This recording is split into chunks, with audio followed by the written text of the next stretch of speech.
Hello there my friends, this is a boy and his dog and welcome to Retro Edition. Now before we begin I have to say, my goodness how bloody wrong can you be.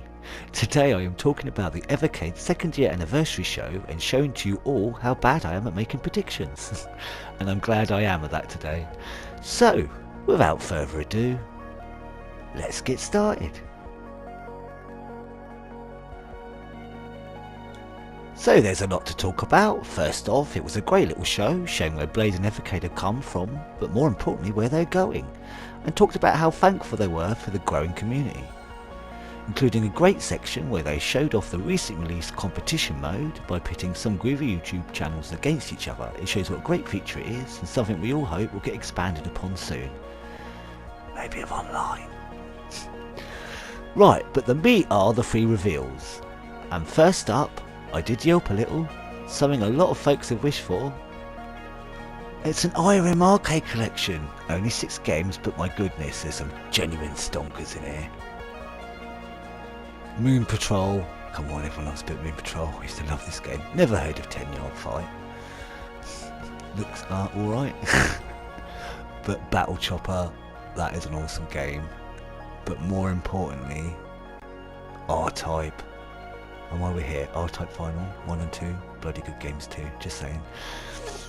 But yeah, we wanted R-Type on here for ages, haven't we?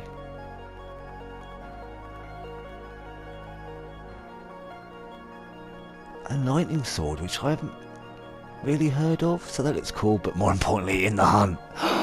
That's a fantastic game. And that's not all. The second arcade card that got revealed is... And I must admit, I haven't really heard of this name before. It's the Toplan Arcade Collection 1. Now I do know one of the games, which comes at the end, but the rest are all quite cool because they're nearly all shoot-em-ups. And I love shoot-em-ups. And some strange horizontal beat-em-up there, but... Yeah, Guardian. Not sure about that one. Looks quite fun though. But Alcon, another vertical shoot-em-up.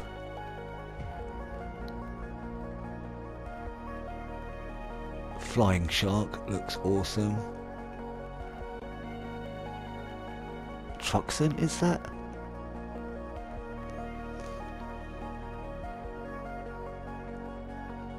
Zero Wing, that looks blinding. I think I've heard of that one before.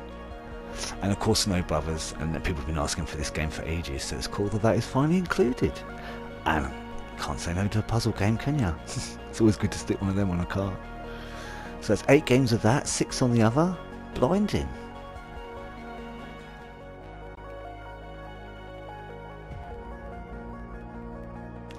So unfortunately no reveals of a mouse or keyboard or microcomputer collections, and for now Namco still doesn't work on the VS, and saddest of all, they will soon be stopping the original Evercade handheld. But there is of course a reason for this. And this makes me laugh so much, as not only did the 3 things I predicted not happen, but the one thing I said I thought defo wouldn't happen, has in fact happened. And I've never been so happy to be wrong in my whole life. Introducing the new Evercade EXP, and my god what a beauty it is. Let's just swoon for a minute, shall we?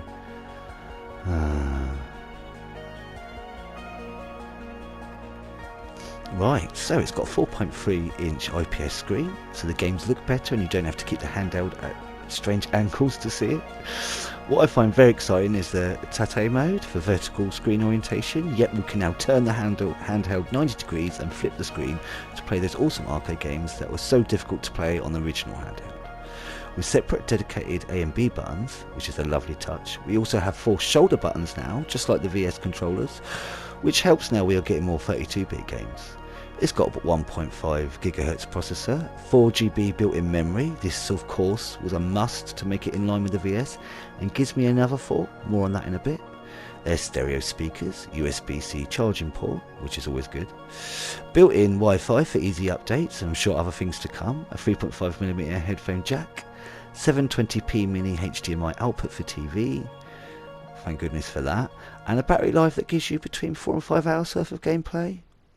And it also says there's bonus content exclusive to the XP, but they're not going to talk about that until September. which is interesting because if you look at the screenshots of the screen, you can clearly see an EXP option where at the moment we have the Game of the Month star. Interesting. And what has got me slightly drooling, there is a lovely black limited edition version coming out, of course, and it would sit rather lovely with my VS Founders edition. Unfortunately for me, but maybe not for you, it is up for pre-order from tomorrow, and there are only 5,000. It's a lovely pack with some great extras, and though I should be gutted, I probably won't be able to grab one. The white one is so beautiful, it really doesn't matter for once.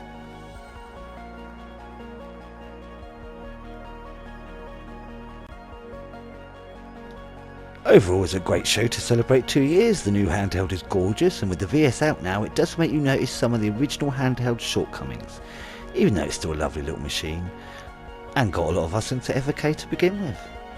Of course, new updates to the UI, including maybe leaderboards and or trophies etc, may be being held back until the new handheld launches, as it will also be able to keep up with such upgrades, having Wi-Fi and finally 4GB of built-in memory.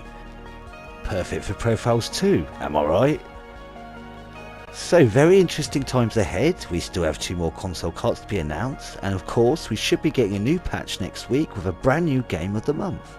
So if you haven't played Nessie the Robot yet, in the words of Palpatine, do it!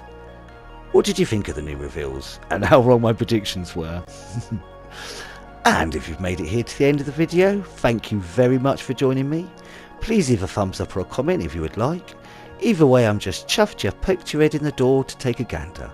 Join me in the next video where I continue my deeper butchers for the Atari arcade collection with Lunar Lander. Hope you have an awesome day, my friends, and until next time, be seeing you.